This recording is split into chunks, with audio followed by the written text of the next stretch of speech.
Akil.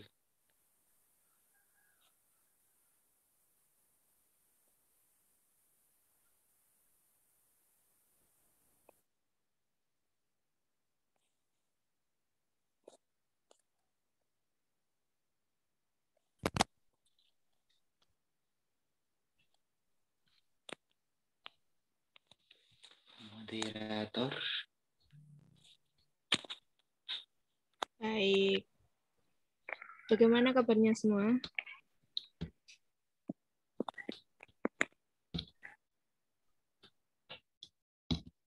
Suaranya kedengaran ya? Kedengeran, Mas. Oke, terima kasih. Kalau boleh tahu ini dari mana saja ya, selain dari IAIN Kediri?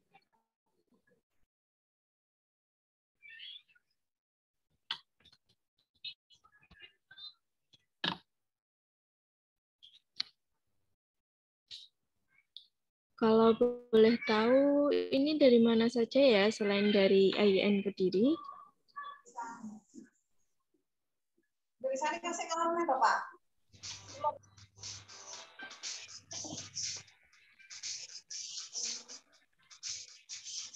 Baik, sembari menunggu narasumber yang akan mengisi materi pada siang hari ini, kita mulai saja supaya tidak mengulur-ngulur waktu. Baik, Assalamualaikum warahmatullahi wabarakatuh. Waalaikumsalam warahmatullahi wabarakatuh.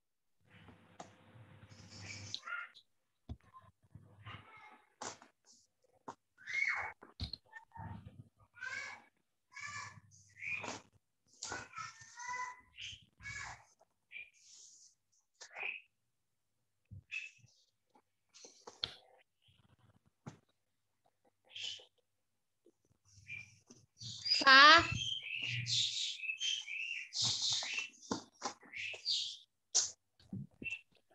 Kenalkan, nama saya Wanda Fauzia, saya dari IAIN Kediri. Di sini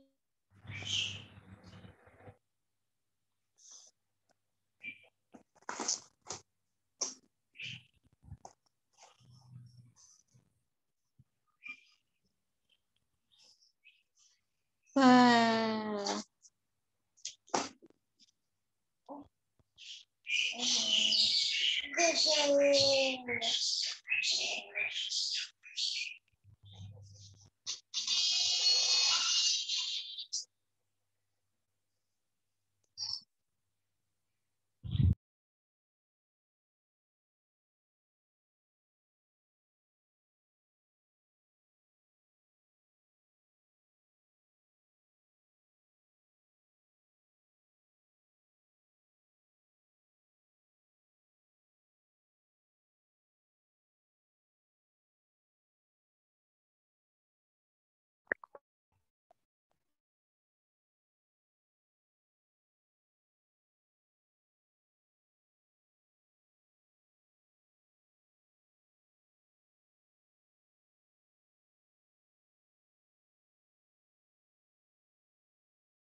Pandai.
Sebelumnya saya minta maaf karena ada kendala sinyal dan jaringan pada tempat saya. Baik, saya ulangi. Selamat siang Mbak Sima. Apakah Mbak Sima hadir? Iya, kedengar nggak suaraku? Oke, sudah Mbak. Gimana kabarnya Mbak? Alhamdulillah baik. Gimana Wanda? Alhamdulillah. Kabar? Alhamdulillah juga baik.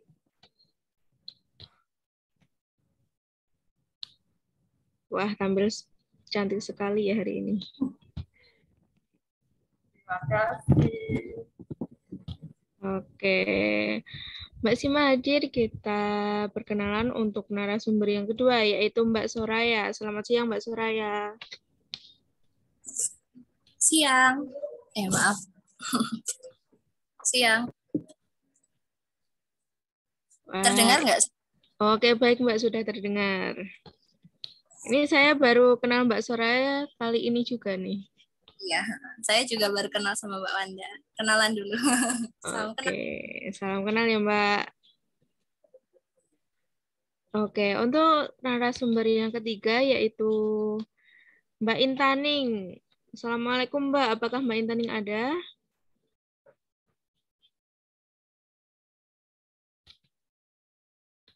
Oke, belum bergabung ya sepertinya.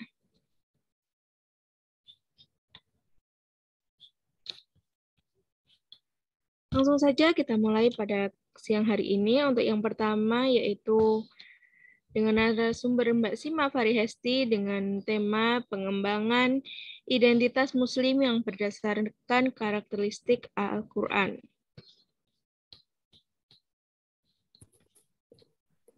Silakan Mbak Sima.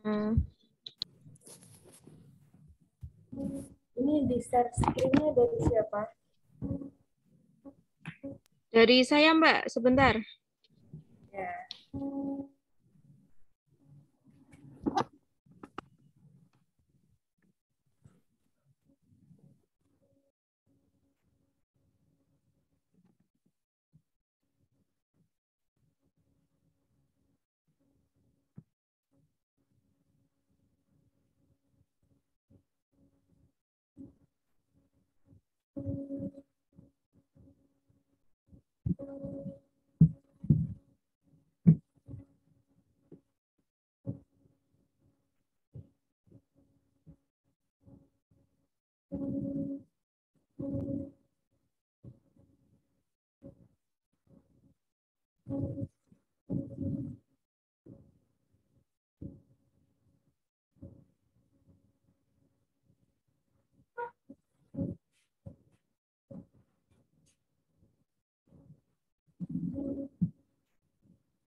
Saya buka kok udah ini.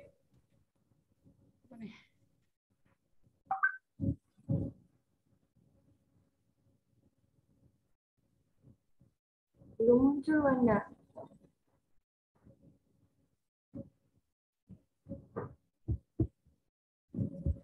Gimana?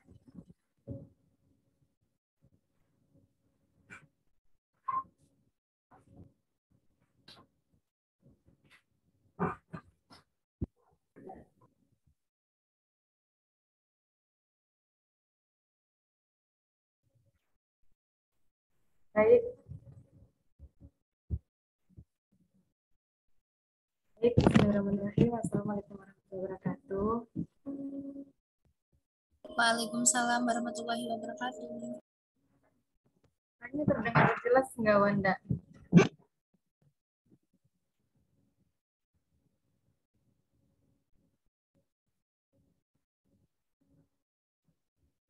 Oke, baik, langsung saja.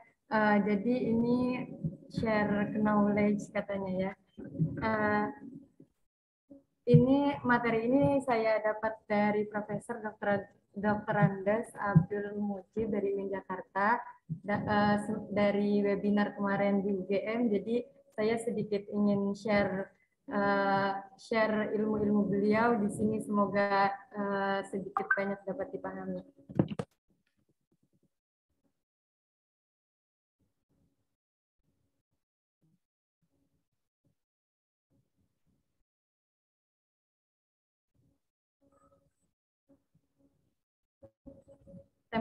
Temanya ini tentang pengembangan identitas Muslim yang berdasarkan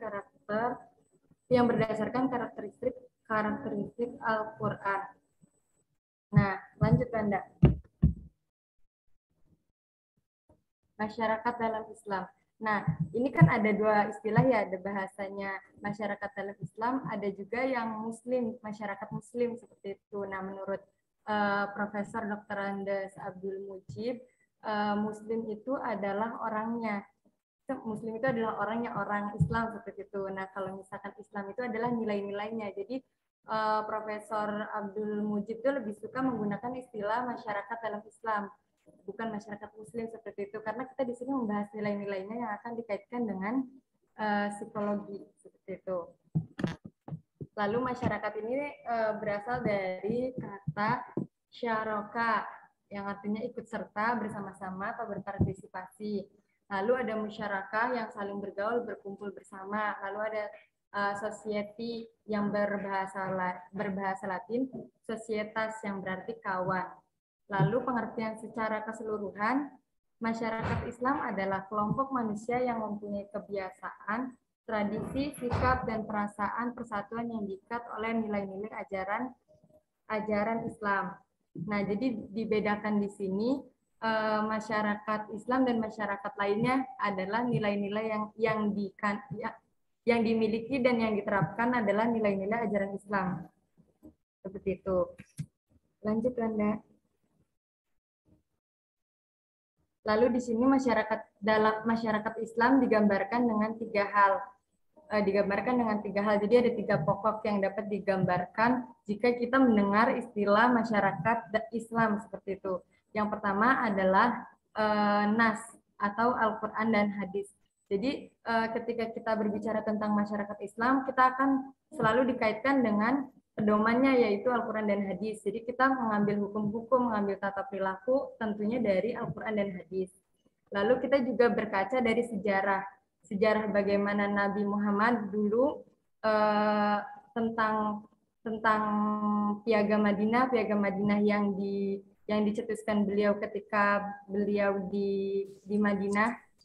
Jadi ketika Nabi Muhammad itu membangun sebuah kota, membangun sebuah negara, itu kan dilandasi oleh piagam Madinah. Nah, itu kita ambil ketika Nabi Muhammad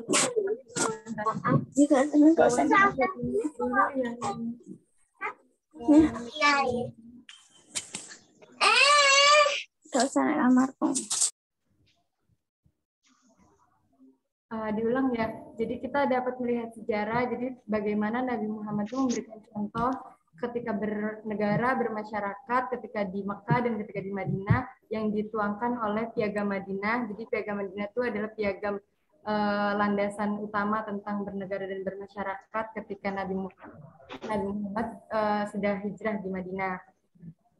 Lalu ada yang ketiga, psikologis yang berasal dari pengalaman empiris dan realita.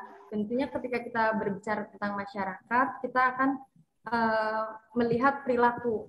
Ketika kita berbicara tentang Al-Quran dan hadis kan itu kan sesuatu yang cenderung tidak nampak karena membahas keyakinan, membahas pemahaman itu kan cenderung tidak nampak ya. Tapi ketika kita membahas psikologis, membahas perilaku itu sesuatu yang tampak di permukaan. Jadi bagaimana masyarakat Islam mengaplikasikan pemahamannya tentang Al-Quran dan hadis menjadi sebuah perilaku yang berlandaskan nilai-nilai ajaran Islam. Gitu. Lanjut, Wanda. Lalu ada karakteristik atau karakter dalam Islam. Nah, menurut Profesor Dr. Rendes Abdul Mujib juga, beliau membahas bahwa perbedaan karakteristik dalam Islam dan mungkin dari sisi Barat itu dapat dilihat dari personality dan akhlak, karena di Islam itu bahasanya adalah akhlak. Kalau misalkan bahasa umum kita membahas kan kepribadian itu adalah personality ya.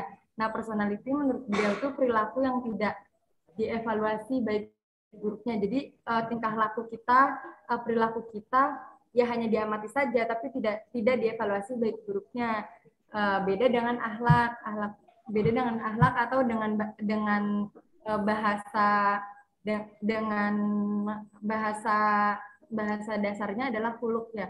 Dan itu adalah perilaku yang dapat dievaluasi baik buruknya, karena kita mengacu pada dalil Al-Quran, surat Al-Qalam, wa innaka la'ala khuluqin azim, yang artinya dan sesungguhnya kamu benar-benar berbudi pekerti atau akhlak yang agung. Jadi bahasa akhlak di sini adalah sesuatu proses yang terus akan berproses menjadi lebih baik sampai menuju pada mendekati akhlak-akhlak nilai-nilai Islam seperti itu. Karena acuan kita adalah berbudi pekerti atau berakhlak yang agung. Jadi tidak hanya kita berperilaku dan ya sudah berperilaku saja, tapi harus terus berproses dan diperbaiki. Lanjut.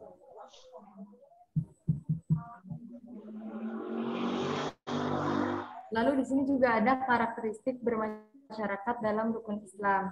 Nah, menarik sekali. Saya juga baru mengerti bahwa ternyata dalam rukun Islam itu dapat dijabarkan secara menarik bahwa bagaimana Isra Mi'raj itu dapat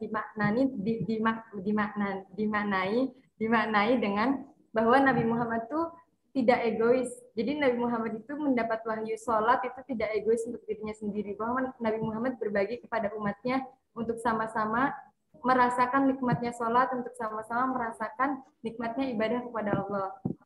Lalu di sini juga ada tentang sholat diawali takbiratul ihram dan diakhiri dengan salam. Jadi dalam kita setiap sholat itu ada dua hubungan vertikal dan horizontal.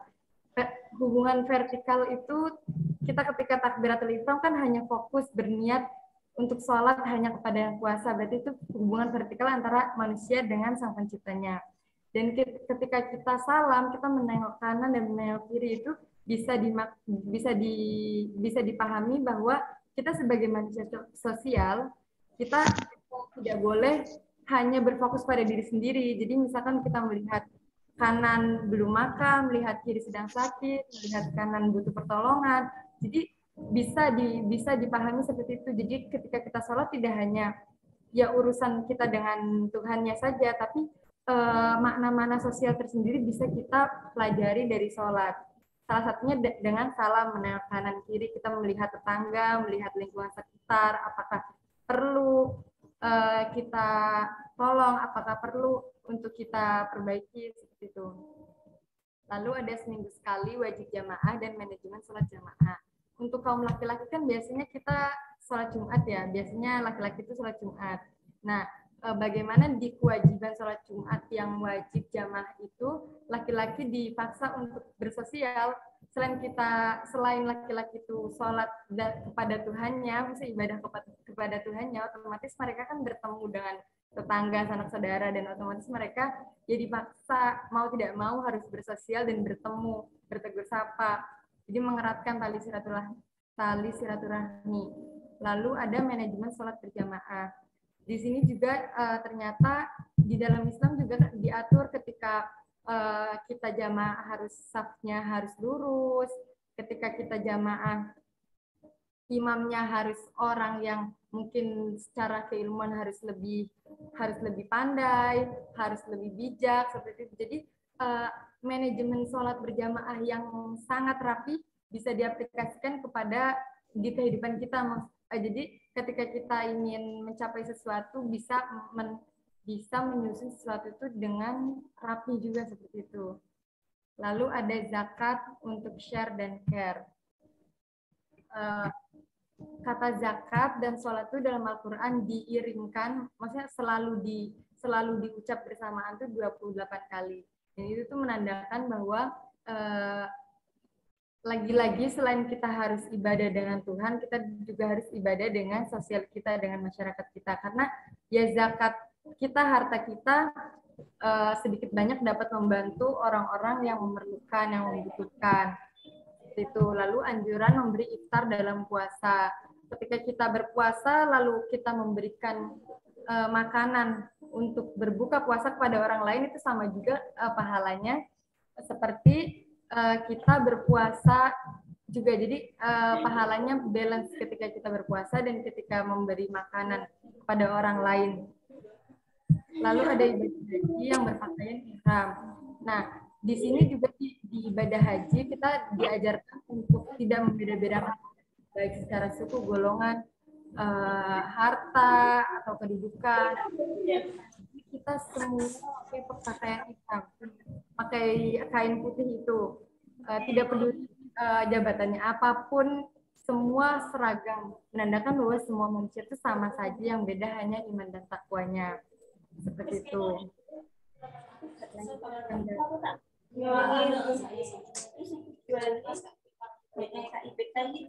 Lalu ada ruang lingkup karakteristik masyarakat Islam. Nah, ruang lingkup karakteristiknya di sini ada tentang wilayah ibadah dan wilayah sosial. Nah, wilayah ibadah ada imannya ilahiyah, tentang keimanan, ada ubudiyah ilahiyah, ada tentang ibadah, ada muamalah ilahiyah, tentang urusan kepada Allah, ada muamalah insaniyah, ada urusan kepada sesama manusia.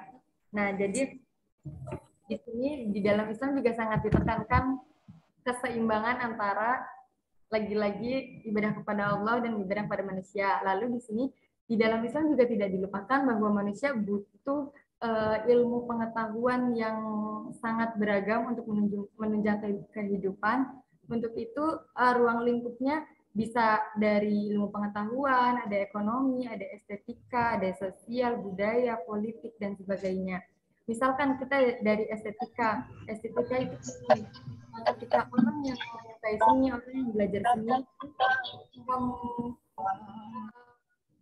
akan diperhalus rasanya, karena seni kan kita harus sabar, terlatih, harus teliti satu-satu seperti itu. Jadi ketika kita belajar seni, kita akan dilatih kesabaran, terus juga memperhalus rasa, tidak mudah marah seperti itu.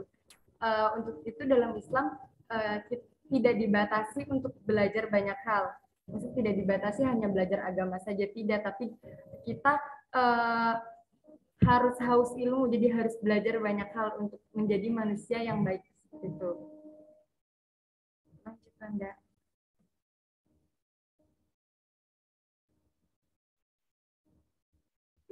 Lanjut.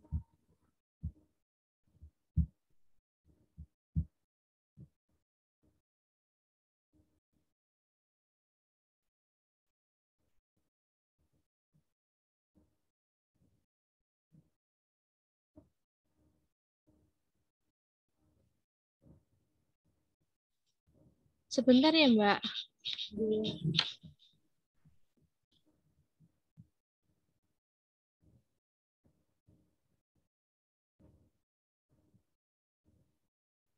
Sebelum itu, ya. Ini ada karakteristik hidup bermasyarakat dalam Islam. Nah, dipetakan menjadi 3. Yang pertama, being itu ada. Jadi kita sebagai manusia serendah-rendahnya, sesedikit-sedikitnya tuh minimal ada dan mampu mensejahterakan diri sendiri, mandiri, tidak menyusahkan orang lain, tidak merepotkan orang lain, tidak mencelakakan orang lain. Jadi seminimal-minimalnya sebagai manusia, sebagai orang yang bermasyarakat dalam Islam tuh minimal kita hadir dan mandiri, tidak menyusahkan orang lain. Yang kedua adalah berada. Nah, berada itu artinya gimana? Mampu mensejahterakan masyarakat dengan menyehatkan biologis, psikologis, sosial, dan spiritual. Ketika kita sudah mampu mandiri, yang ada, yang being tadi itu, kalau bisa kita dapat mensejahterakan lingkungan kita. Jadi kita membawa vibes positif seperti itu kalau bahasa sekarang ya.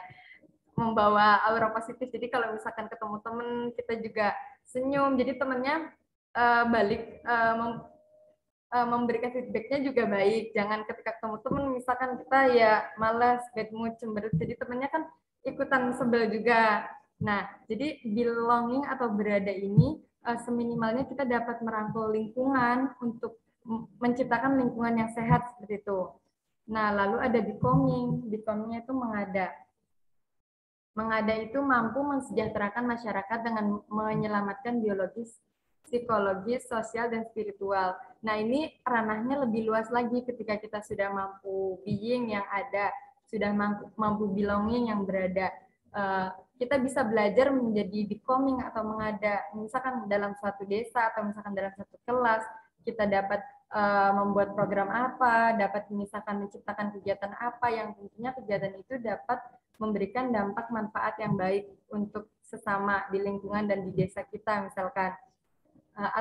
Atau misalkan kita mengikuti kegiatan apa, mengikuti kegiatan di kampus atau mengikuti kegiatan di desa yang tentunya itu akan membawa dampak yang besar dan dampak yang baik untuk masyarakat sekitar. Jadi di dalam Islam tuh kita diajarkan untuk menjadi orang yang bermanfaat. Kan katanya sebaik-baik manusia adalah manusia yang bermanfaat. Nah tadi, jadi manfaat yang paling sederhana itu adalah manfaat pada diri sendiri, tidak merepotkan orang lain. Dan manfaat kedua di lingkungan sekitar, dan manfaat ketiga jangkauannya lebih besar, mungkin di desa, mungkin di kampus, seperti itu. Menjadi orang-orang yang dapat diandalkan, tidak membawa pengaruh buruk atau pengaruh negatif di lingkungan sekitar. Seperti itu. Lanjut. Nah, ini ada karakteristik masyarakat Islam, ada aspek kognitif. Mungkin semua udah tahu ya aspek kognitif itu apa. Nah, tinggal di sini disambungin sama karakteristik masyarakat Islam, dihubungkan dengan karakteristik masyarakat Islam.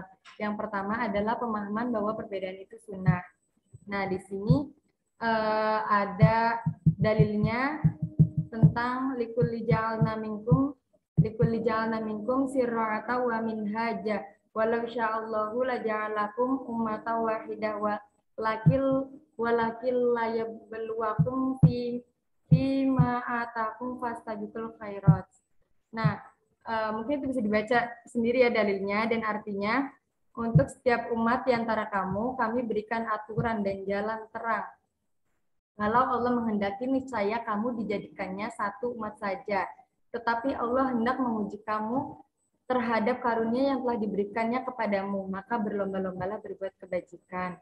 Jadi, kenapa pemahaman perbedaan itu sunnah harus dipahami sedari awal? Karena jika Allah mau, kan di ayatnya kan dijelaskan, jika Allah mau, Allah tuh bisa menyeragamkan semua umat di bumi ini.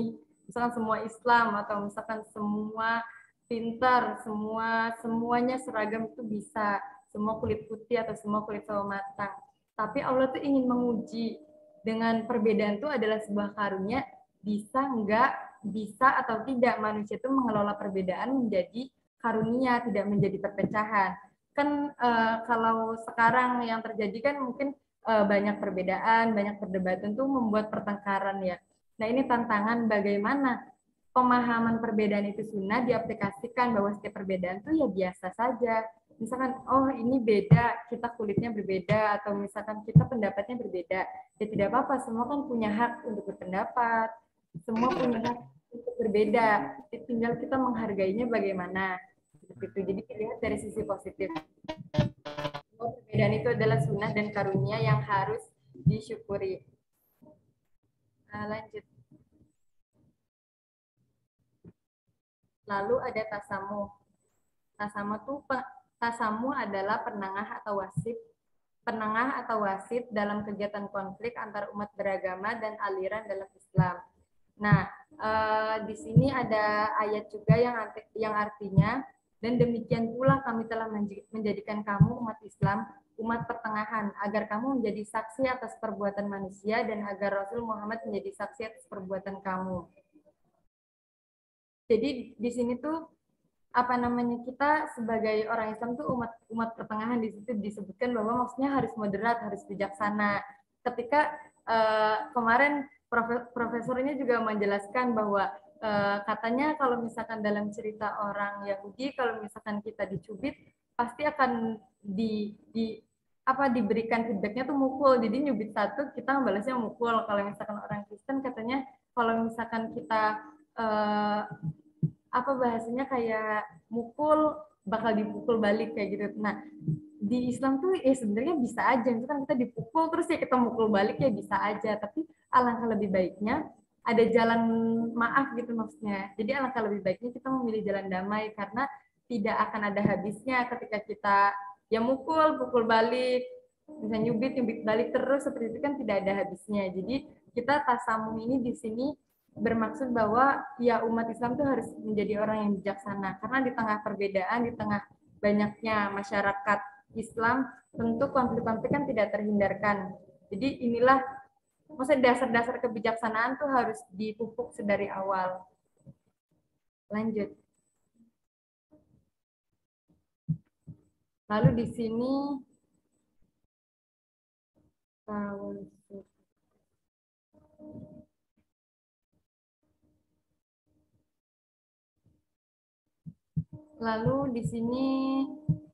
di sini ada tawasud. Tawazun, di sini ada tawazun. Tawazun adalah keseimbangan segala aspek dalam kehidupan.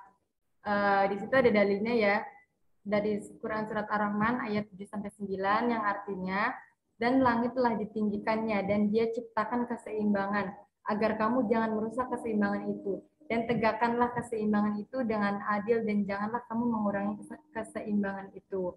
Nah, sebenarnya dalam hidup sehari-hari memang kita kan butuh keseimbangan ya.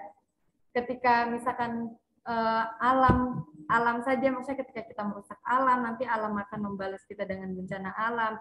Ketika kita misalkan berbuat sesuatu yang buruk kepada orang, kita juga akan mendapatkan balasannya entah cepat atau lambat. Jadi di sini tuh kita harus menjaga keseimbangan itu, entah itu dengan alam, dengan manusia, atau dengan Allah seperti itu, atau dengan Tuhannya ya. Karena tanpa keseimbangan tuh semua tuh akan rusak. Misalkan kayak kita terlalu menyukai tanaman A, misalkan kita terlalu menyukai tanaman tomat seperti itu. Lalu kita membunuh hama-hamanya seperti begini ya, misalkan kita kan ada rantai makanan di sawah seperti itu ya. Ketika kita terus membunuh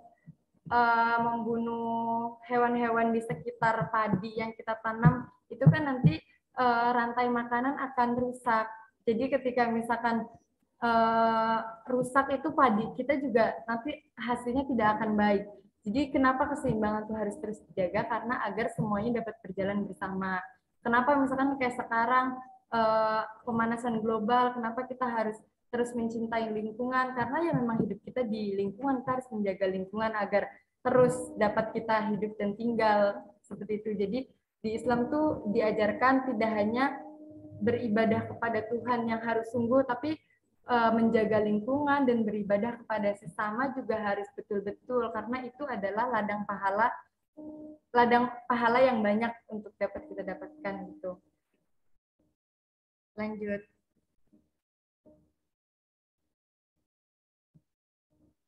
Lalu ada aspek perilaku. Nah, aspek perilaku ini ada saling ta'aruf agar menjadi tafahum. Di sini ada dalilnya yang artinya, wahai manusia, sungguh kami telah menciptakan kamu dari seorang laki-laki dan seorang perempuan. Kemudian kami jadikan kamu berbangsa-bangsa dan bersuku-suku agar kamu saling mengenal. Sesungguhnya yang paling mulia di antara kamu di sisi Allah ialah orang yang paling bertakwa. Sungguh Allah Maha mengetahui dan Maha teliti. Nah, di sini aspek perilaku di sini seperti bahasanya sederhana ya, saling ta'aruf, saling mengenal dan agar menjadi paham. Tapi pada prakteknya ya susah-susah gampang seperti itu. Kita misalkan kenalan dengan orang baru atau kita memahami lingkungan sekitar kan tentunya tidak mudah, tapi itu harus tetap diusahakan. Jadi kita saling mengenal, mengenalkan kebudayaan, mengenalkan gagasan, mengenalkan ide, mengenalkan keindahan, mengenalkan segala hal agar kita dapat bertukar pengalaman, agar kita dapat memahami sama seperti itu. Jadi ketika kita menjalin komunikasi dengan seseorang, kita kan otomatis pintu gerbang utamanya adalah mengenal dan kita bakal menceritakan banyak hal tentang kita, tentang yang kita ajak kenalan agar menjadi paham. Karena memang seperti itu fitrahnya, ketika Allah menjadikan perempuan dan laki-laki berbangsa-bangsa dan bersuku-suku itu kan berbeda-beda. Kan tadi dijelaskan di awal, kalau misalkan Allah mau, bisa saja misalkan Allah samakan suku Jawa semua, misalkan suku Sumatera semua, tapi tidak, memang disunahkan harus berbeda-beda agar saling mengenal, agar saling bertukar pengalaman, jadi kaya akan ilmu dan menjadi paham bahwa oh ternyata alam semesta dan seluruh keberagamannya itu adalah anugerah Allah dan kuasa Allah seperti itu. Lalu menurut Dr. Abdul Mujib juga dijelaskan bahwa kunci dari karakteristik masyarakat Islam atau bermasyarakat dalam Islam adalah komunikasi. Jadi bagaimana kita menjalin komunikasi yang baik agar dapat memberikan pemahaman yang baik antara satu sama lain. Jadi kita di zaman sosial media seperti ini, menurut beliau, kan banyak informasi-informasi yang antara benar dan tidak benar, itu yang hoax dan berita-berita yang tidak jelas. Nah, di situ kita juga dituntut untuk dapat memfilter sehingga dapat memahami dan berkomunikasi dengan baik dengan orang-orang lingkungan sekitar kita. Jadi tidak termakan berita-berita yang ada di sosial media. Lalu ini sedikit tambahannya, tidak ada di PPT. Menurut beliau juga, menurut Dr. Abdul Mujib, bahwa yang menjelaskan tadi yang menjelaskan keseimbangan, yang tadi kita harus seimbang antara manusia dan Tuhan, manusia dan alam. Kenapa harus seimbang? Karena banyak masyarakat Muslim yang soleh secara individual, tetapi belum tentu secara sosial. Dan padahal banyak anjuran dan isyarat dalam agama agar memperhatikan kesejahteraan umat atau masyarakat. Nah, di sini juga ditekankan oleh beliau, Dr. Abdul Mujib, Profesor Dr. Abdul Mujib, bahwa sekali lagi banyak di antara kita mungkin ya yang sangat soleh secara individual atau sangat soleh secara sosial, tapi tidak soleh antara menjaga alam dan kepada Tuhannya. Misalkan sangat soleh secara individual tapi lupa dengan masyarakat sekitarnya. Jadi kerjanya ibadah aja tapi lupa tetangganya kelaparan, tapi lupa ternyata tetangganya butuh pertolongan, dan itu juga tidak baik. Atau misalkan sebaliknya sangat soleh secara sosial, bersedekah, tapi tidak soleh secara hubungan dengan Tuhan. Nah, menurut beliau bagaimana tantangan ini menjaga keseimbangan antara manusia dan Tuhan, manusia dan alam, dan manusia dan manusia itu menjadi sebuah tantangan yang harus diciptakan, harus berjalan beriringan. Karena sekali lagi ketiga itu adalah ladang pahala yang banyak untuk manusia. Seperti itu. Mungkin sekian dari saya. Terima kasih, kurang lebihnya mohon maaf. Wassalamualaikum warahmatullahi wabarakatuh. Waalaikumsalam. Waalaikumsalam warahmatullahi wabarakatuh. Assalamualaikum warahmatullahi wabarakatuh. Baik, terima kasih kepada Mbak Sima. Ini menurut saya ilmu yang luar biasa, yang baru saya tahu juga ini, baru kali ini. Mungkin ada dari teman-teman yang ingin ditanyakan.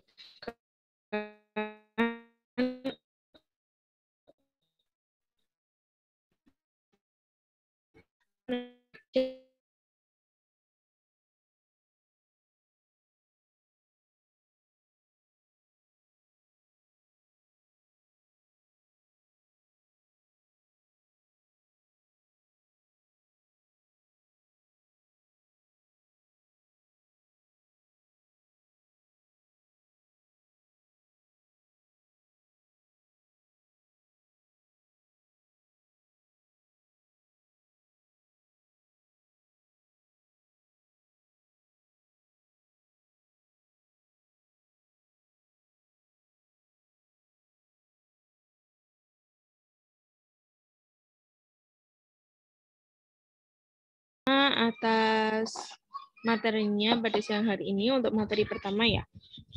Kita lanjut kepada materi kedua yang akan disampaikan kepada Mbak Soraya. Oke, Oke, silakan Mbak. udah kedengeran ya suaranya? Udah, sebentar saya share screen ya.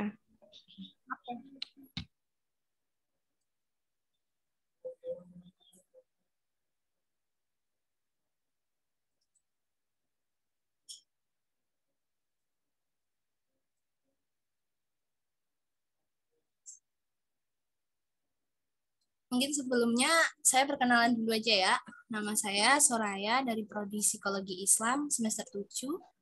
Nah, di sini saya mau membawakan sebuah tema yang berjudul penguatan hubungan sosial melalui psikologi.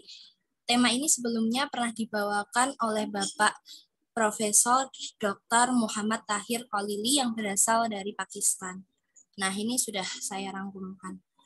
Bagaimana Mbak? Bisa nggak itunya?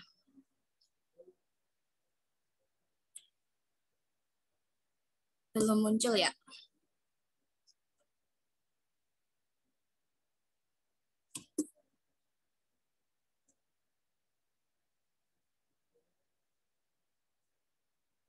Ya udah ditunggu dulu ya, biar muncul dulu.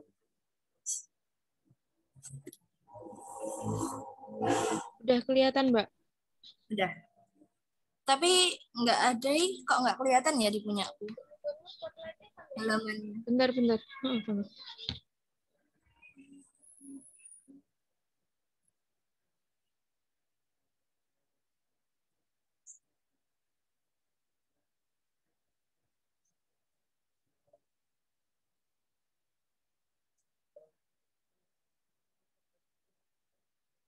Apa langsung aku mulai Mungkin aja? bisa langsung dimulai, Mbak. Langsung aja ya. Saya langsung aja ya. Jadi judulnya penguatan hubungan sosial melalui psikologi. Jadi manusia itu memang merupakan makhluk yang sosial. Ada berbagai cara individu saling mengaitkan diri dan bagaimana orang lain mengaitkan dirinya dengan orang lain. Seperti itu. Jadi hubungan yang istimewa ini memiliki pengaruh yang sangat luar biasa terhadap orang-orang dalam konteks kesehatan fisik maupun mental. Jadi adanya hubungan yang kuat apabila seseorang dalam hidupnya itu positif, maka akan menghasilkan fisik dan juga mental yang baik seperti itu. Nah, di sini dijelaskan ada pentingnya hubungan sosial. Yang pertama, hubungan sosial itu memang sebuah kebutuhan dasar dari manusia, yaitu manusia kan memang merupakan manusia yang bersosial ya, manusia sosial. Nah, kedua, kualitas hubungan sosial ini berhubungan dengan kesehatan, berhubungan juga dengan individu secara religius agamanya, olahraga, kesehatan, dan hubungan sosial para pelajar, bisa juga dengan pasangan dan juga orang tua. Nah, jadi penguatan hubungan sosial ini, isu kesehatan publik ini, apabila masa kecil kita itu diasuh dengan baik, dengan hal-hal yang positif, tidak dengan hal-hal yang kekerasan, maka hubungan yang sehat dan hubungan yang dekat itu akan berpengaruh pada kehidupan kita nanti. Misal nanti kita sudah dewasa, bisa menjalin komitmen yang romantis, dan itu bisa menghasilkan suatu hubungan suami istri, pasangan, dan anak-anak bisa menjadi lebih baik dan bisa terhindar dari berbagai penyakit seperti penyakit jantung. Kan penyakit jantung itu kan bisa disebabkan karena kita sering banyak-banyak pikiran. Misalnya kita tuh nggak bisa dengerin sesuatu hal yang kayak nggak enak dikit, kita nggak enak. Lama-lama itu bisa jadi penyakit. Jadi sebenarnya emosional seseorang yang negatif itu bisa juga jadi sebuah penyakit ke fisik seperti itu. Lalu ada solidaritas sosial. Islam menetapkan prinsip solidaritas sosial, tanggung jawab satu sama lain dalam segala bentuk, untuk perlindungan dan perpanjangan kesejahteraan masyarakat, membentuk definisi sebuah hubungan antara individu dan keluarganya, antara seseorang. Ini macet atau? Tidak, Mbak, lagi mencoba untuk share screen. Oh iya, Mbak Soraya sedikit dipelankan ya, soalnya tadi agak kecepatan. Oh, ya maaf kalau aku tidak. Oh iya, dilambatkan. Terima Ya. kasih. Ya, oke.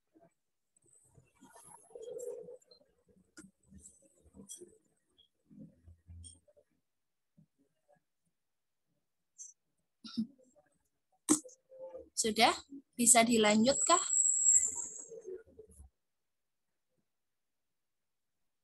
Nah, Sampai apa? Bisa. Oke. Nah, tadi kan hubungan sosial itu ada hubungan antara seseorang dengan tetangga, ada hubungan individu dengan masyarakat, ada komunitas dengan komunitas. Nah, seperti itu. Lalu kita lanjut pada keluarga. Keluarga dalam ajaran Islam, keluarga adalah pernikahan yang institusi yang ditasbihkan oleh Allah dan dipandang sebagai landasan sebuah masyarakat. Jadi di dalam keluarga itu ada semangat saling menasihati, didukung agar keluarga dapat berfungsi sebagai unit tunggal yang harmonis. Jadi kita misal udah berumah tangga besok nggak boleh saling menyaingi, misalnya saling adu kayak aku tuh lebih baik loh daripada kamu. Kamu tuh suami, harusnya kamu itu bisa ngasilin uang yang lebih banyak. Bukannya malah aku sebagai istri yang kayak gini, kayak gitu. Nggak boleh kayak gitu. Kita tuh harus saling melengkapi, menyayangi, seperti itu. Jadi nggak saling menyaingi, tapi kalau bisa saling melengkapi. Misal ada kurangnya istri, kita tutupi. Ada kurangnya suami, kita tutupi, seperti itu. Jadi intinya hubungan itu dibangun atas dasar cinta, belas kasih dengan satu sama lain. Jadi kita dalam pernikahan itu harus ada saling asah, saling asuh, serta saling asih. Lanjut.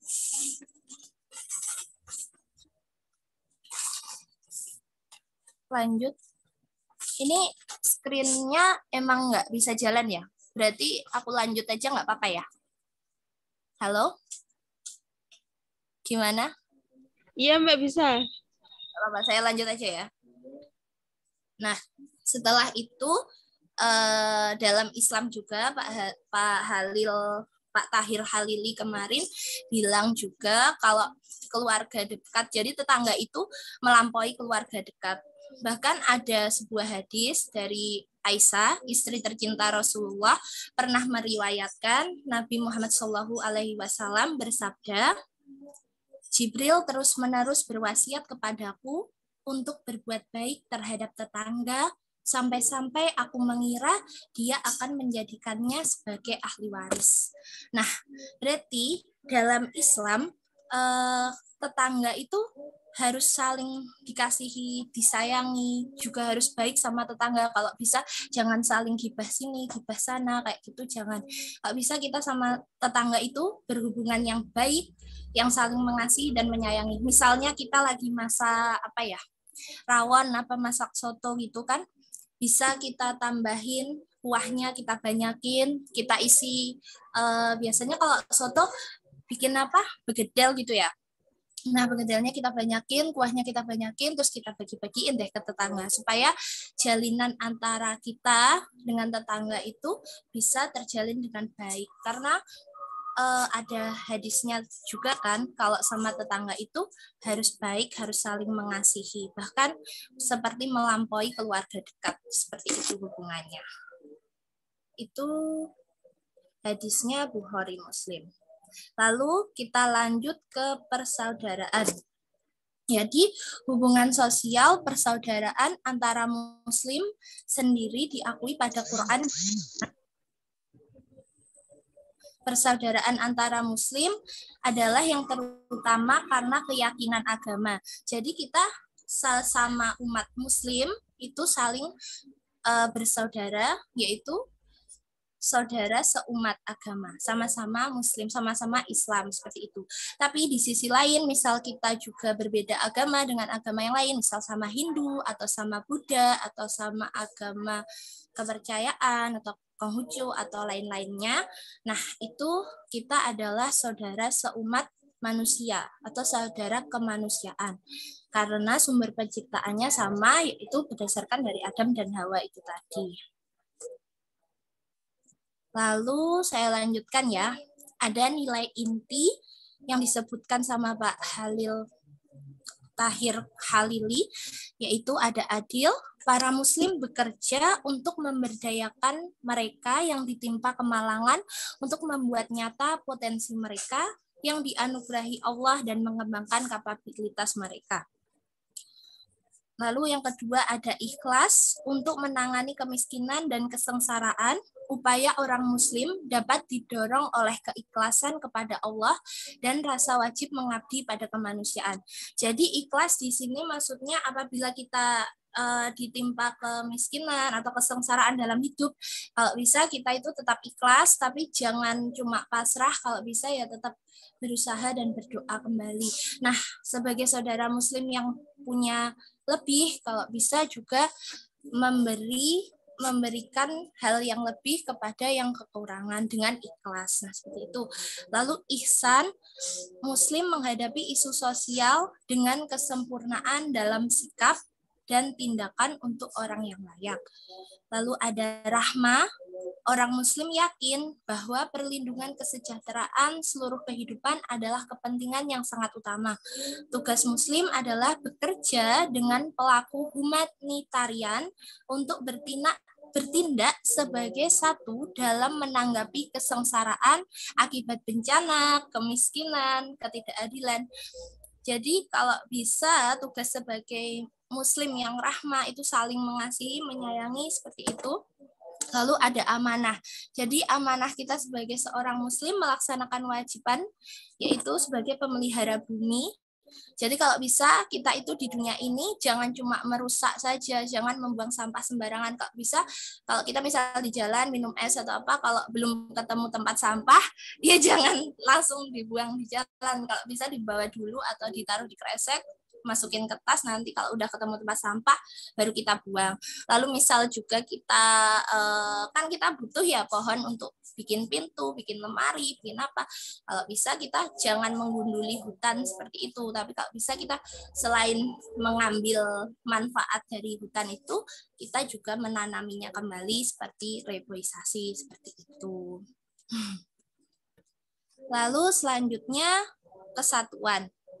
Jadi Islam menekankan kesatuan manusia, perihal asal dan esensi persaudaraan manusia, dan hal ini memperkuat kesetaraan umum seluruh umat manusia, apapun ras, bahasa, agama, gender, atau status sosialnya. Jadi di sini maksudnya kita sebagai makhluk yang bersosial, kita nggak boleh beda-bedakan antara umat yang ada ras mana, ras misalnya ada yang berkulit hitam, ada yang berkulit putih, ada yang kuning, ada yang coklat. Kita nggak boleh beda-bedakan itu. Ada bahasa Jawa, ada bahasa Sunda, Kalimantan, bahasa Inggris misal, atau bahasa Arab, bahasa mana. Terus ada agama-agama yang berlainan dengan kita, kayak Konghucu dan lain-lain. Kita juga nggak boleh membedakan status sosial, misal miskin, kaya, semua itu sama di mata Tuhan. Seperti itu. Nah, kesimpulannya yaitu manusia adalah makhluk yang sosial. Ada berbagai cara individu saling mengaitkan diri dan bagaimana orang lain mengaitkan diri dengannya. Hubungan ini akan mempengaruhi antara fisik dan juga mental kita. Pentingnya hubungan sosial, hubungan akan mempengaruhi kesehatan, pengaruh hubungan sosial, serta solidaritas, seperti misalnya hubungan antara kita dengan tetangga, hubungan antara pasangan, atau mungkin dengan anak. Itu cinta, kasih sayang itu harus dibangun dengan saling sayang, belas kasih, untuk mendorong ke dalam hal yang kebaikan, untuk mendorong ke jalan yang baik dan benar. Intinya kita harus saling asah, asih, dan asuh dalam kehidupan ini. Kita kan di Indonesia juga berbeda-beda ya, dari bahasa, suku, dan agama. Jadi kita harus tetap Bhinneka Tunggal Ika gitu ya. Berbeda-beda tetapi tetap satu jua. Oke, seperti itu. Terima kasih. Wassalamualaikum warahmatullahi wabarakatuh. Waalaikumsalam warahmatullahi wabarakatuh.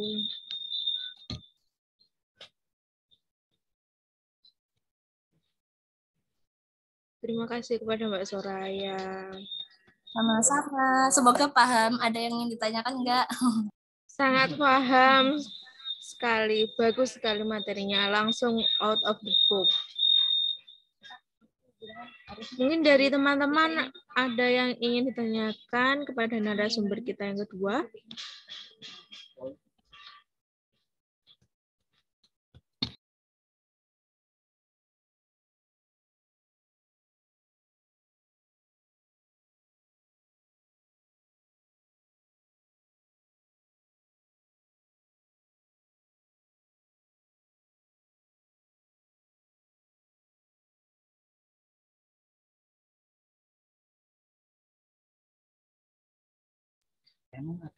Baik, dikarenakan sepertinya teman-teman yang lain sudah paham dari narasumber pertama dan kedua, kita lanjut saja kepada narasumber yang ketiga, yaitu kepada Mbak Intaning. Selamat siang, Mbak Intaning.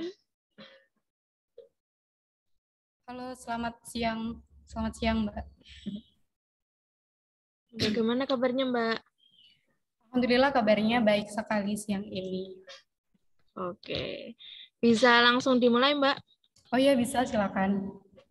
Oke, sebentar share screen dulu ya. Iya, silakan.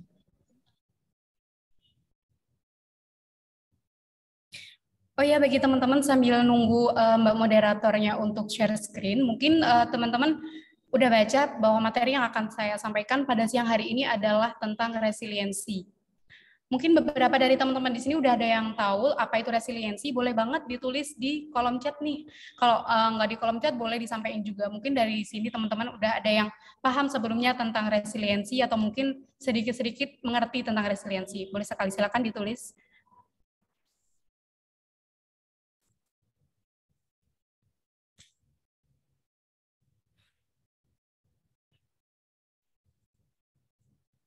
Apa ada yang mau menulis, silakan bisa ditulis di kolom chatnya teman-teman. Jadi resilient itu apa sih? Resiliensi seperti itu. Feel free untuk nulis ataupun menyampaikan jawabannya, boleh on speakernya atau ditulis di kolom chatnya.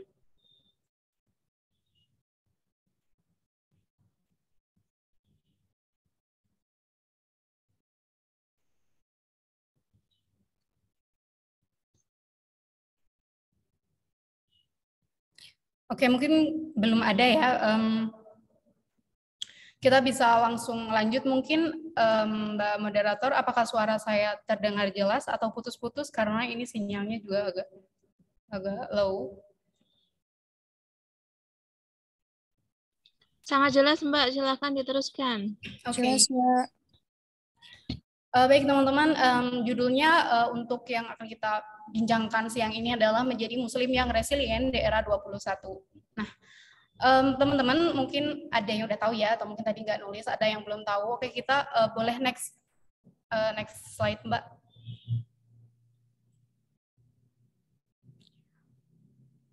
Mbak Moderator minta tolong untuk next slide.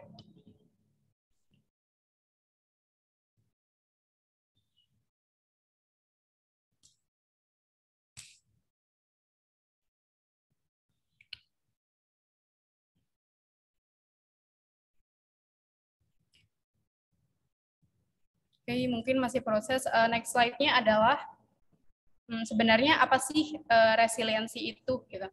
Nah, teman-teman, resiliensi ini pertama kali dimunculkan, diungkapkan, ditemukan oleh seorang ilmuwan bernama Bloch tahun 1950. Jadi resiliensi ini adalah satu bentuk keadaan di mana manusia itu bisa bangkit, bisa bertahan di tengah-tengah keadaan yang menekan dia, di tengah situasi yang menekan dia gitu. Jadi ini adalah seperti apa ya, kemampuan untuk mengontrol emosi, menghandle keadaan saat seseorang itu dalam keadaan tertekan begitu. Jadi itu namanya resiliensi. Bisa ditarik benang merah, kesimpulannya bukan kesimpulan sih, mungkin lebih tepatnya kayak secara sederhana kita bisa memahami bahwa resiliensi ini adalah kemampuan kita untuk bertahan atau untuk bangkit dari keterpurukan gitu. Dan orang yang memiliki kemampuan resiliensi seperti ini, mereka disebut dengan orang yang resilient gitu. Jadi kalau resilient itu orangnya, kalau resiliensi itu nama kemampuannya. Oke, next slide Mbak, langsung nomor 3 mungkin. slide 4 waktunya.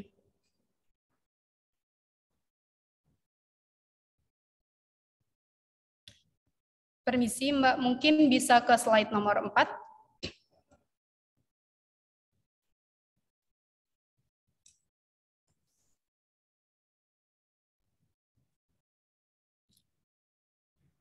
Permisi Mbak, mungkin bisa ke slide nomor 4.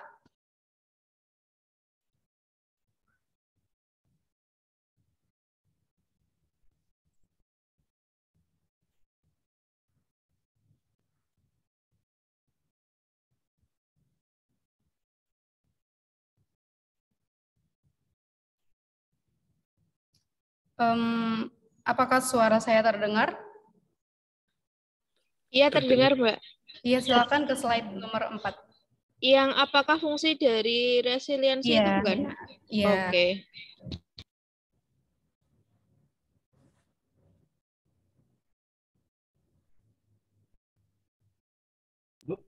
Sudah bisa dimulai, Mbak. Masih di slide nomor 1 ya? Ya sudah, lanjut saja. Silakan, nggak apa-apa. Oke, teman-teman, mungkin dari pengertian yang tadi udah saya sampaikan, teman-teman bisa menyimpulkan sebenarnya resiliensi ini seperti apa kira-kira, mungkin udah dapat gambarannya ya, yaitu keadaan di mana kita mampu bangkit untuk bertahan di tengah keadaan yang menekan gitu. Selanjutnya adalah kira-kira apa ya fungsi dari resiliensi itu sendiri. Nah, fungsi dari resiliensi itu sendiri adalah yang pertama mengatasi pengalaman negatif seperti stres atau menyembuhkan diri dari trauma. Nah, oke Mbak, sudah muncul slide-nya. Pertama, benar yang tadi Mbak. Oke. Mengatasi pengalaman negatif, stres atau menyembuhkan diri dari trauma. Teman-teman perlu kita ketahui, dan mungkin teman-teman juga udah tahu, mungkin tapi beberapa orang nggak sadar, bahwa pengalaman itu adalah suatu hal yang nggak bisa dihilangkan dari seseorang. Pengalaman itu sifatnya menetap, dia permanen, dia nggak bisa dihilangkan, dia mutlak selalu berdampingan dengan kehidupan manusia gitu. Tapi meskipun pengalaman itu tidak, iya benar, ini dari Mbak Fatimah Tuzaro ya, kayak kemampuan survive gitu. Iya benar sekali Mbak Fatimah Tuzaro. Jadi itu kayak kemampuan survive. Kalau survive itu bertahan hidup ya, iya benar sekali. Jadi gairah untuk bertahan hidup, gairah untuk tetap mempertahankan kewarasannya begitu di tengah-tengah keadaan yang mungkin menghimpit dia, keadaan yang menekan. Oke, back to fungsinya. Jadi mengatasi pengalaman. Tadi kan disampaikan bahwa pengalaman itu nggak bisa dihilangkan. Dia mutlak permanen ada dalam diri seseorang. Nah, tetapi teman-teman, meskipun pengalaman itu nggak bisa dihilangkan, tapi dampaknya itu bisa dikurangi bahkan dihilangkan. Dampak negatif dari pengalaman itu sendiri. Jadi meskipun pengalamannya nggak bisa dihilangkan, tapi dampak negatifnya itu bisa dikurangi dan bahkan dihilangkan gitu. Jadi tinggal hikmahnya aja begitu. Kemudian nomor 2 fungsinya adalah untuk mendapatkan pengalaman hidup yang lebih kaya dan bermakna, artinya pengalaman hidup yang lebih baik. Nah, orang yang mampu beresiliensi, orang yang mampu bertahan, orang yang mampu bangkit, atau mereka yang disebut resilient, mereka akan mendapatkan pengalaman hidup yang lebih baik, karena dia tidak terkungkung dalam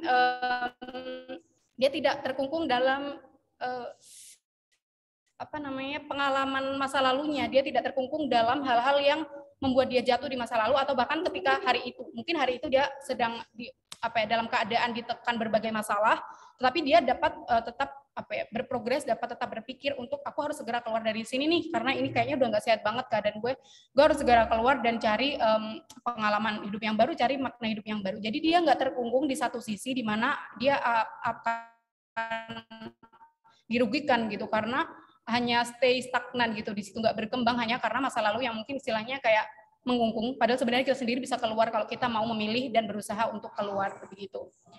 Next, Mbak, boleh lanjut slide-nya. Oke, kenapa seseorang bisa mengalami resiliensi? Ini kalau kita membahas kenapa, artinya kita membahas faktor ya. Jadi kira-kira faktor apa sih yang bisa bikin kita itu menjadi orang yang punya kemampuan resiliensi, menjadi seorang resilient gitu. Next slide, Mbak, monggo next slide dulu. Slide ke-7.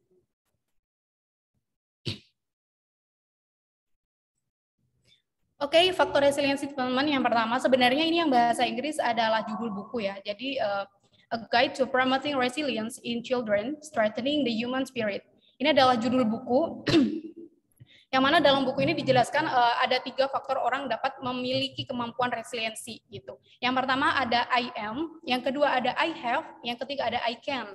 Nah, maksudnya tuh I am, I have, dan I can ini apa sih gitu. Nah, kita bahas dulu mulai dari yang pertama I am. I am ini adalah faktor internal ya teman-teman. Faktor internal kenapa seseorang dapat beresiliensi begitu.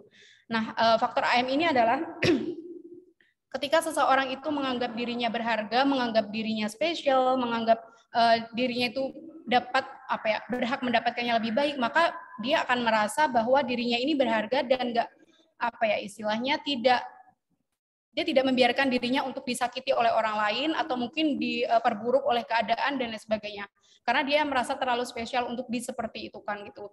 Jadi karena dia merasa dirinya berharga, spesial dan berhak mendapatkan yang lebih baik kayak deserve better gitu, maka dia akan muncul dengan sendirinya tuh kayak jiwa resiliensinya dia gitu, jiwa untuk bertahan dan bangkit dari masalahnya karena dia berharga, dia nggak boleh terkungkung dalam masa lalu yang mungkin istilahnya kayak membuat dia down begitu.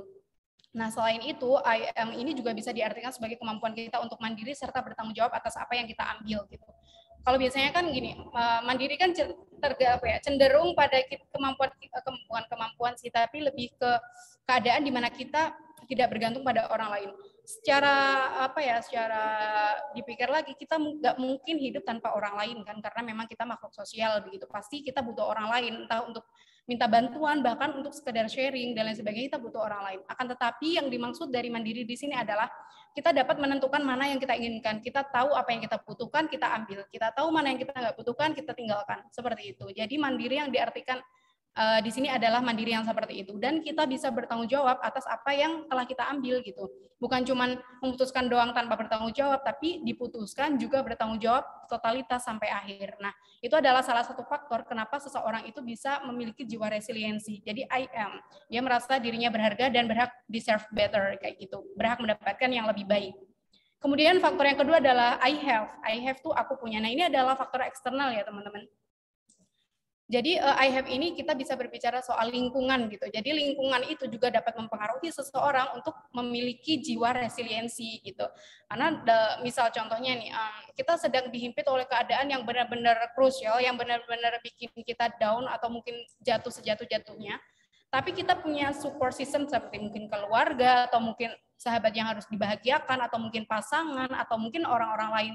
Bahkan role model kita nih. Role model kita, artis-artis yang mungkin kita idolakan, mungkin K-pop yang kita idolakan itu bisa menjadi alasan kita untuk memiliki jiwa resiliensi. Karena kita merasa kayak mereka aja bisa, mereka kenapa aku nggak ya, misal nih BTS ya kalau nggak salah, saya nggak terlalu ngikutin BTS sih, cuman kayak dengar-dengar aja. Katanya BTS tuh nggak hanya nyanyi aja, nggak hanya dance aja, tapi dia juga aktif diedukasi, mengkampanyekan hal-hal positif di dunia, bla bla bla dan sebagainya. Padahal waktu itu mereka berjuang untuk masuk ke BTS tuh susah banget kan kayak gitu. Tapi ternyata mereka bisa, ini aku pasti bisa sih kalau kayak gitu, soalnya mereka bisa, pasti gue bisa nih. Nah, misal kayak gitu. Role model yang seperti itu yang mungkin kita nggak pernah ketemu sama dia, itu bisa menjadi alasan kita untuk beresiliensi gitu. Apalagi faktor lain kayak misal kita lagi misal kuliah skripsi, mbak-mbak yang mungkin udah semester akhir, yang lagi nyiapin skripsinya sampai benar-benar mungkin pusing, sampai bingung dan sebagainya, tertekan mungkin sampai nafsu makan turun dan sebagainya, tapi tetap bertahan karena ada orang tua yang harus dibanggakan, ada sahabat yang harus dibanggakan, ada orang-orang di sekitar yang harus dibanggakan. Nah, ini bisa menjadi faktor seseorang untuk memiliki kemampuan resiliensi atau bertahan dan bangkit dari keadaan yang menekan dirinya gitu. Oke, tadi sudah I am, yang kedua I have juga sudah, yang terakhir adalah I can. Nah, kalau I can di sini maksudnya adalah kita memiliki kemampuan interpersonal seperti pengelolaan emosi gitu.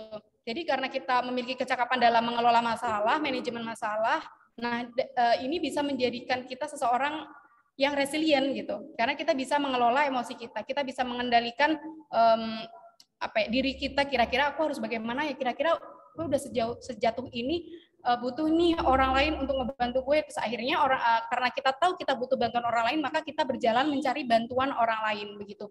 Nah, waktu kita mungkin kayak butuh untuk sharing, kita berani buka cerita, kita berani sharing, kita bisa berkomunikasi dengan mereka, mencari bantuan, mencari saran dan sebagainya untuk keluar dari masalahnya, untuk terbebas dari tekanannya. Nah, ini adalah faktor ICAN ya, faktor interpersonal seseorang, di mana dia menyadari bahwa dirinya sedang nggak baik-baik saja sehingga dia minta bantuan orang lain. Atau kalaupun dia nggak minta bantuan orang lain, minimal dia bisa berkomunikasi terhadap dirinya sendiri. Dia bisa berkomunikasi terhadap dirinya sendiri, berkomunikasi kira-kira aku tuh maunya apa sih? Kira-kira kayak gini tuh nyelesainya caranya kayak gimana sih dan lain sebagainya. Nah, itu adalah faktor ICAN. Jadi ada 3 ya faktor kita bisa resiliensi itu teman-teman. Ada tadi I am, faktor dari internal, kemudian I have, eksternal, dan I can ini interpersonal. Oke, boleh next slide Mbak.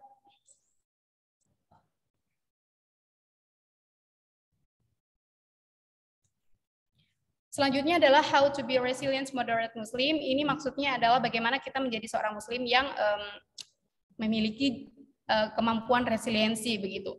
Kenapa yang digarisbawahi sini Muslim? Oke, mungkin bisa next slide Mbak.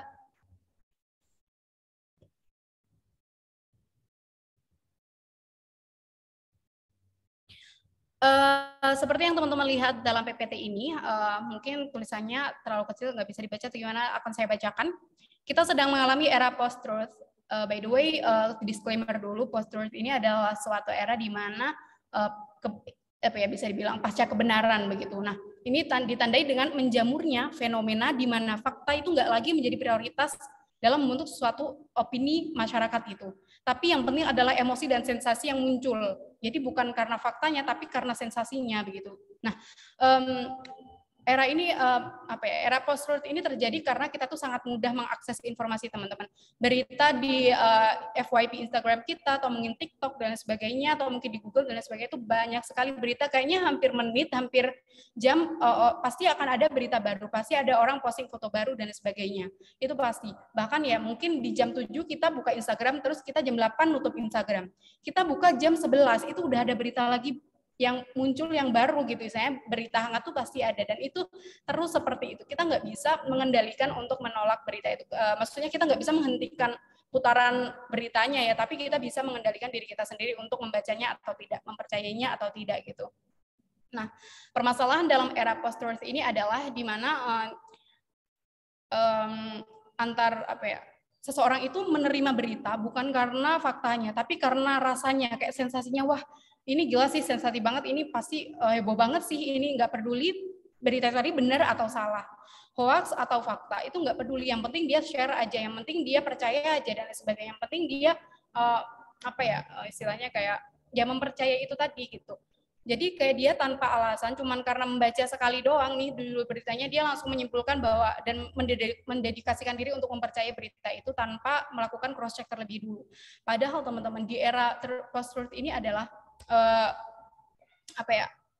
fakta itu tidak lagi berharga gitu. Yang penting tuh emosinya, sensasinya dan lain sebagainya. Bahkan misal ya ada akun-akun yang memang sengaja dibuat untuk meramaikan publik gitu. Akun-akun buzzer yang biasanya dibeli, misal ada konflik pemerintah apa gitu kan, terus ada akun-akun yang kayaknya ini pro yang, misal ada jelas-jelas ada si A yang salah, si B yang benar. Tapi ada aja orang yang tetap membela si A dengan argumen-argumennya, dengan komen-komennya dia yang mungkin menjatuhkan atau mungkin memojokkan dan sebagainya, tetap ada aja. Nah, akun-akun seperti ini bahkan tuh dibayar teman-teman untuk melakukan hal seperti itu gitu. Jadi benar-benar informasi di internet itu jangan ditelan mentah-mentah gitu, karena kita benar-benar tidak tahu sebenarnya proses si penulis untuk menulis berita itu tuh seperti apakah dia itu melakukan penelitian terlebih dulu ataukah dia hanya bergantung pada asumsinya, kita nggak tahu teman-teman. Jadi it's better kalau kita itu mendapatkan berita yang baru itu kita nggak langsung share-nya, nggak langsung mempercayainya, tapi kita cross check dulu, kita cari dulu bener nggak sih berita ini, kalau misal bener kira-kira kenapa ya, kita coba untuk berpikir kritis, nggak asal kayak share dikit-dikit percaya kayak gitu, jangan sampai kayak gitu ya teman-teman, karena tadi kebenaran data dalam sosial media itu tidak bisa dipertanggungjawabkan sepenuhnya begitu. Dan bahayanya dari ini adalah masyarakat menjadi susah untuk membedakan mana berita yang benar, mana berita yang salah. Masyarakat menjadi susah membedakan mana berita yang fakta, mana yang nggak fakta gitu, mana yang hoax gitu kan. Nah, ini adalah salah satu dampak buruk daripada era post-truth itu sendiri gitu. selain itu adalah krisis kepercayaan. Jadi masyarakat menjadi kurang percaya karena awalnya ada berita-berita katanya kayak gini, udah viral kayak gini, kok ternyata kayak gini sih, gimana sih nih yang bikin, gimana sih pemerintahnya, nggak jelas nih, bla bla bla. Nah, ini adalah salah satu fenomena masyarakat sudah mulai turun kepercayaan dengan berita-berita yang ada di Instagram atau mungkin di TikTok atau platform sosial media yang lain gitu.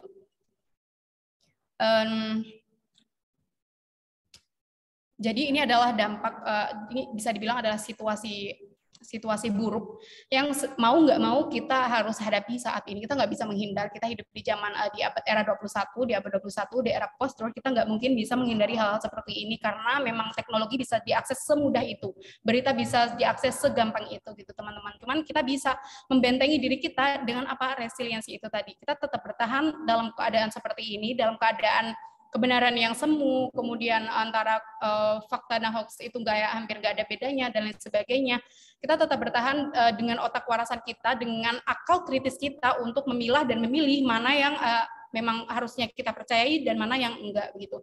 Jadi kita benar-benar harus selektif teman-teman, karena kita nggak mungkin tidak menghadapi era seperti ini begitu. Mungkin next slide Mbak.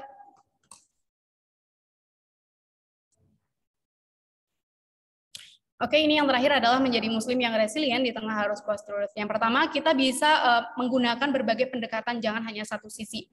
Tadi yang udah saya sampaikan bahwa ketika kita mendapatkan suatu berita atau mungkin informasi dari siapapun itu, sebenarnya ini nggak ada dari sosial media aja, cuman dari orang-orang sekitar pun juga it's very okay.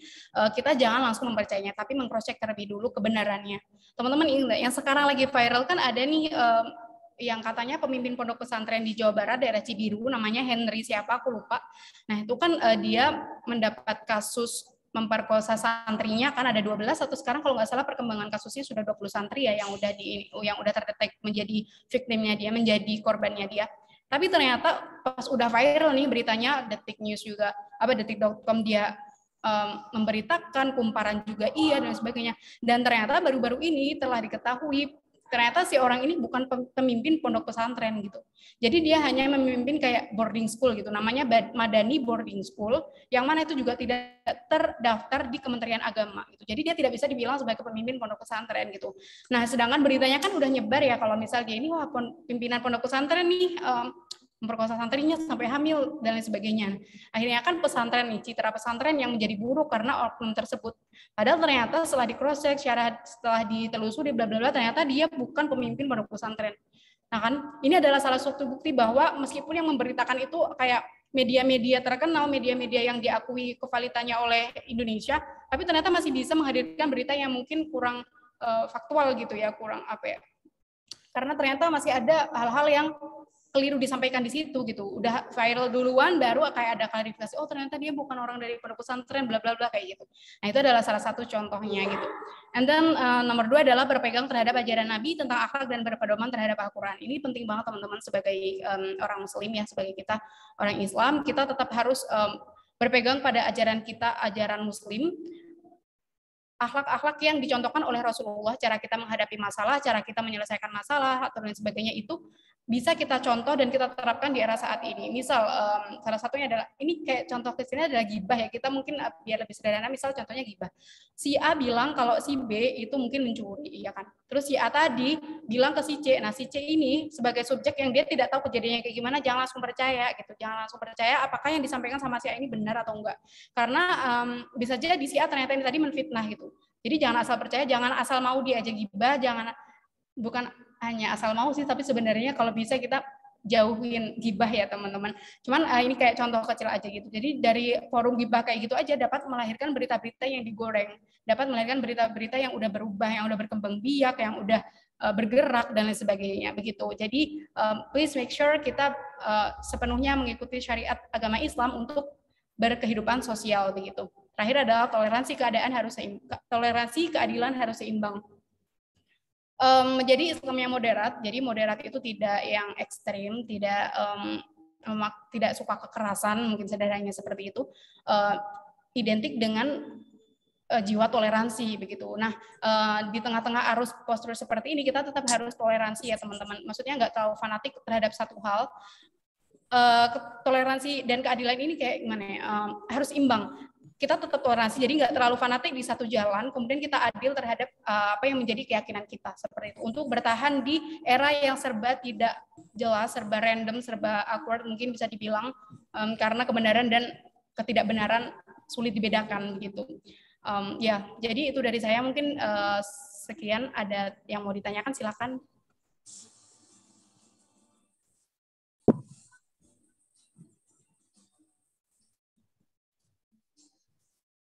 Boleh di kolom chat teman-teman atau mungkin audio.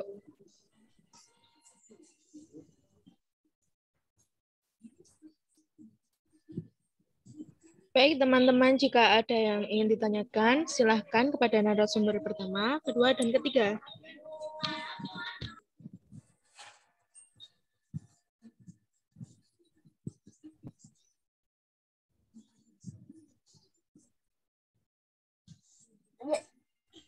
Izin bertanya ya, Mbak. Iya, silahkan. Saya mau menanyakan itu gini, ini untuk semua pemateri. Menurut mereka pendapatnya itu bagaimana cara mengpluralismekan Islam Nusantara ini dengan beberapa golongan dari kaum Muslim kita sendiri itu yang sekarang itu mereka itu terkadang bisa bergesekan pendapat dengan sesama Muslim hanya karena cara belajar mereka yang berbeda.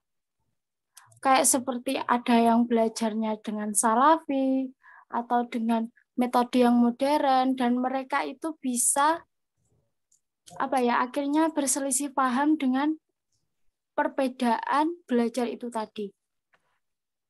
Gitu, Mbak.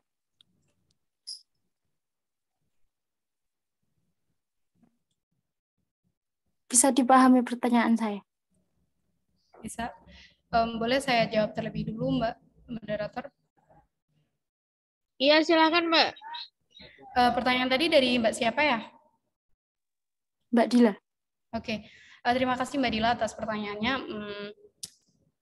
Kalau menurut saya sendiri, dalam Islam itu terdapat tidak hanya satu mazhab saja, tapi banyak. Ini yang perlu kita pahami ya, teman-teman.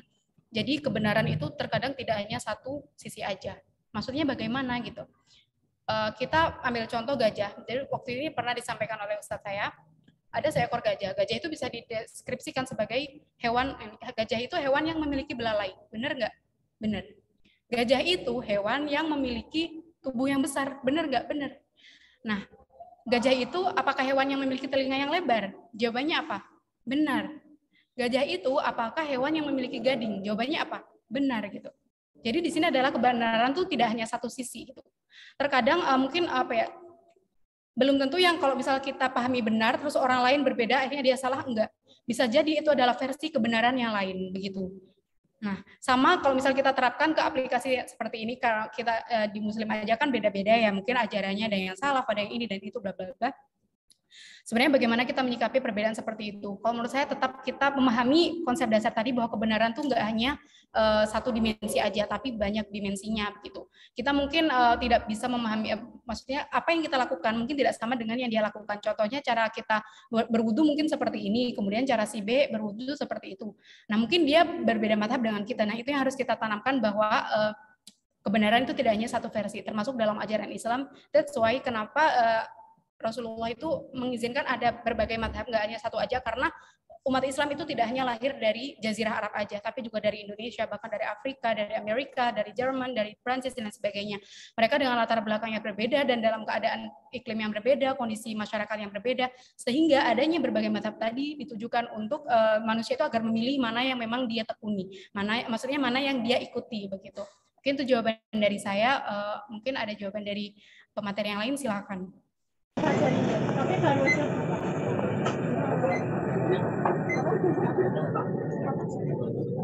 Moderator, saya mengingatkan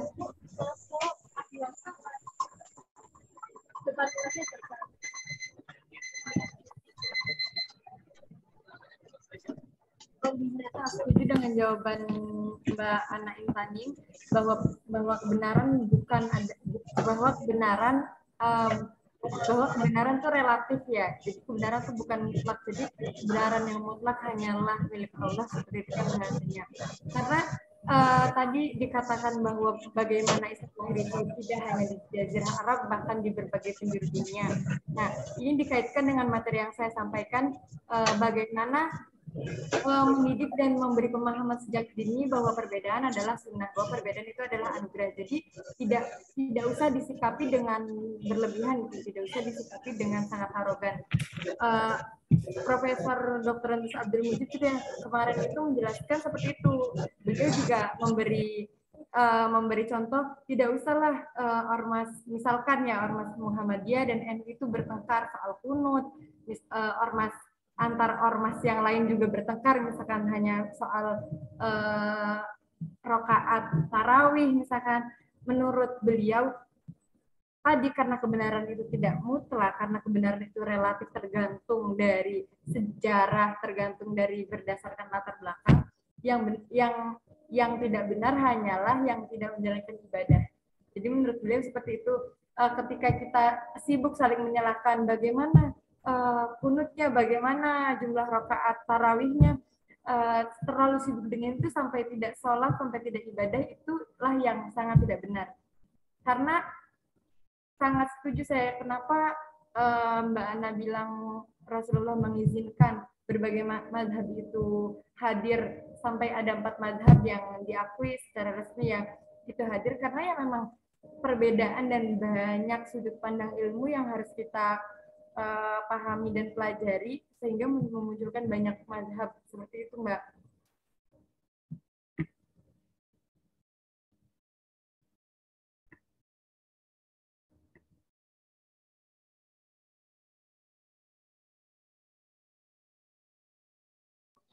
Baik, terima kasih atas jawabannya dari Mbak Intaning sama Mbak Sima. Untuk pertanyaan selanjutnya, dari Mbak Niken Agustina. Izin bertanya untuk narasumber yang ketiga, bagaimana cara mengatasi diri yang ingin resilience, namun rasanya sulit sekali? Terima kasih. Silahkan Mbak Intaning dijawab. Terima kasih kepada Mbak Niken Agustina atas pertanyaannya. Ini kebetulan sebagai kosma kelas kami, jadi Mbak Niken ini kosma di kelas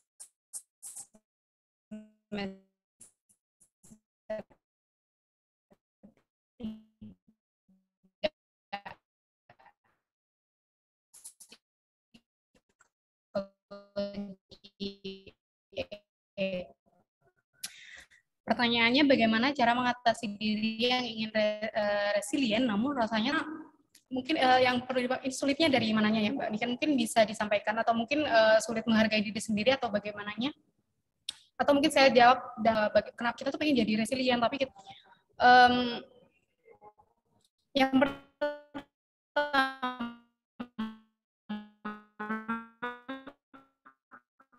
faktor yang biar kita resilient kan ini kan membicarakan tentang gimana cara kita bisa resilient ya pada akhirnya. I am, I have, dan I can. Oh, diri kita ini berharga gitu. Kita harus mencintai diri kita sendiri sebelum kita menyuruh orang lain untuk mencintai kita. And kita harus percaya terhadap diri sendiri terlebih dahulu sebelum kita meminta orang lain untuk percaya kepada kita gitu. Karena bagaimana kita bisa meyakinkan orang lain untuk mempercayai diri kita kalau kita sendiri nggak mempercayai diri kita. Bagaimana kita meyakinkan orang-orang dengan value kita, sedangkan kita sendiri itu nggak yakin, nggak pede, nggak self. Jadi itu dimulai dari diri kita sendiri gitu. Jadi pertama yang harus dipahami adalah bahwa kita harus memahami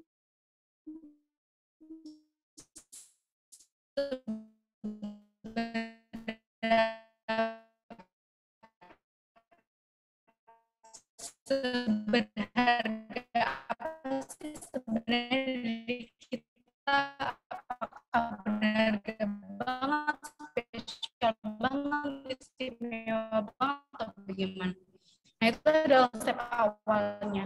Kemudian kita dukung dengan faktor eksternal, seperti mungkin kita punya orang tua yang harus kita banggakan, atau kita punya suatu hari kita punya future children, ya anak-anak kita di masa depan, mereka bangga seperti kita gitu kan, satu step untuk kita menjadi orang dijalankan gitu. Karena sebenarnya penelitiannya APA itu terkadang faktor internal itu akan selalu bisa berbeda dengan eksternal yang kalau udah pergi yang mengendalikan kondisi di sekitar kita begitu. Sedangkan diri kita sendiri sepenuhnya begitu. Nah, jadi gitu. Mungkin itu jawaban dari saya. Ya. Oh ya, satu lagi bedanya kita membedakan apakah ini bisa mengajukan pertanyaan ya pada diri sendiri. Aku melakukan suatu ini karena ingin atau karena harus gitu. Karena kalau karena ingin itu berarti biasanya dia lahir dari motivasi internal gitu. Tapi kalau misal aku harus melakukan ini karena itu biasanya dari eksternal. Itu saya pernah baca di salah satu jurnal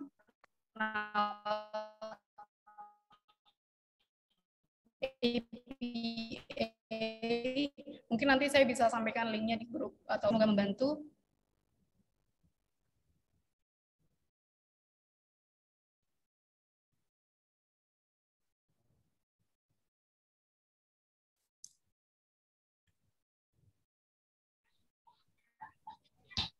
Terima kasih kepada Mbak Intaning atas jawabannya tadi. Oke, karena kita sudah di penghujung acara, silahkan kepada narasumber pertama, kedua, dan ketiga memberikan closing statement berdasarkan apa yang dilihat masing-masing. Sekian, terima kasih. Silahkan.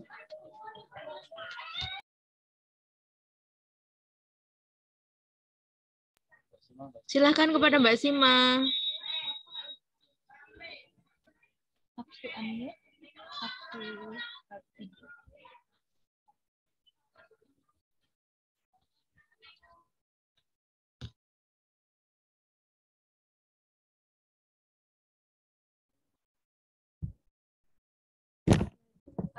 Kesimpulannya atau closing statement-nya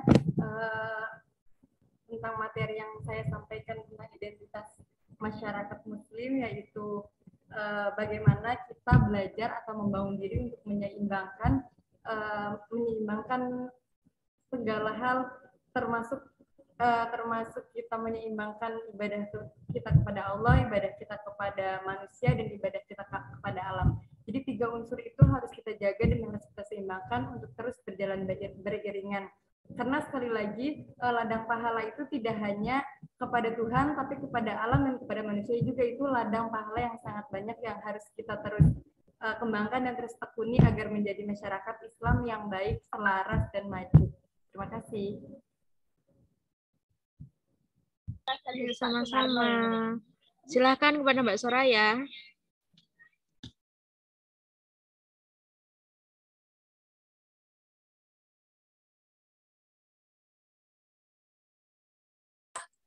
Belum nyala ya? Maaf, belum nyala tadi. Oke. Tadi sebenarnya udah ya kesimpulannya, tapi kita ulang juga nggak apa-apa. Jadi kesimpulannya, manusia itu kan makhluk yang sosial, jadi selalu berhubungan sosial, entah dengan tetangga, kawan, komunitas dengan komunitas, dengan tetangga, ataupun dengan keluarga, anak, ataupun kawan, semuanya. Jadi kita harus berhubungan dengan saling asah dan asuh. Jadi kayak harus saling menyayangi. Terus dengan alam juga kita harus baik.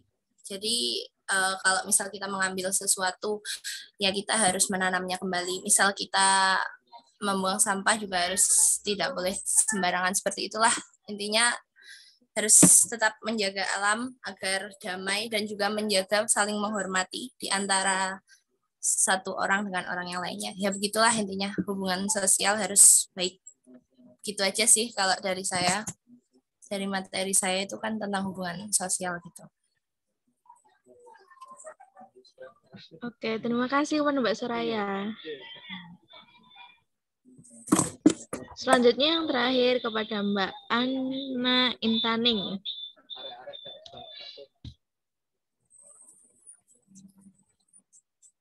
Apa suara saya putus-putus ya, Mbak ya? Kita sampaikan closing statement dari saya. Jadi the conclusion, kesimpulannya adalah teman-teman di tengah era post-truth ini kita tetap bisa bertahan, menjaga kewarasan kita dengan melalui resiliensi. Gitu. Jadi usahakan teman-teman ketika kita mendapatkan suatu kebenaran yang diinformasikan kepada kita itu tidak langsung ditanggapi, tidak langsung ditelan mentah-mentah, tidak langsung di-share, tapi kita benar-benar menelaah dulu, berpikir kritis dan lain sebagainya. Karena sekali lagi kita nggak bisa menghindari era seperti ini, era yang fake seperti ini, tapi kita bisa bertahan dan mengelola emosi, mengelola keadaan sesuai yang menurut kita berada tepat di jalannya begitu. Jadi itu closing statement dari saya. Mungkin terima kasih. Baik, terima kasih Mbak Inani. Oke, terima kasih kepada para narasumber yang sudah membagikan ilmunya atas apa yang dia dapatkan dari ikut serta konferensi yang diadakan oleh UGM. Terima kasih kepada Mbak Sima, Mbak Soraya, serta Mbak Intaning. Selamat beraktivitas kembali. Sekian dari saya. Terima kasih atas waktunya teman-teman semua. Terima kasih. Selamat sore. Wassalamualaikum warahmatullahi wabarakatuh. Waalaikumsalam warahmatullahi wabarakatuh. Waalaikumsalam warahmatullahi wabarakatuh. Oh ya, sebelumnya live semua, kita bisa on cam untuk foto bersama nih.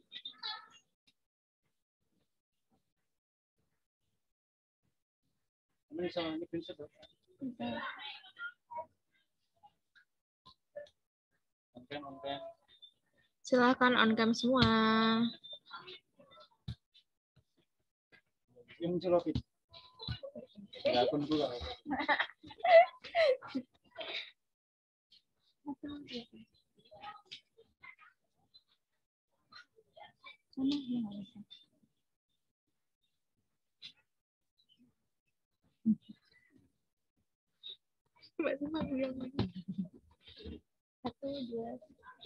Operator siap ya? 1, 2, 3.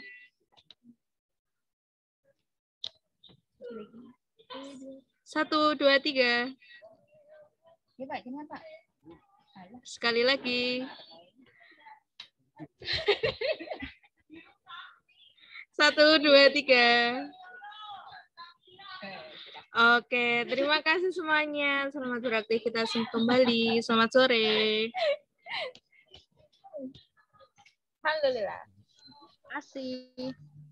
Ya, sama-sama.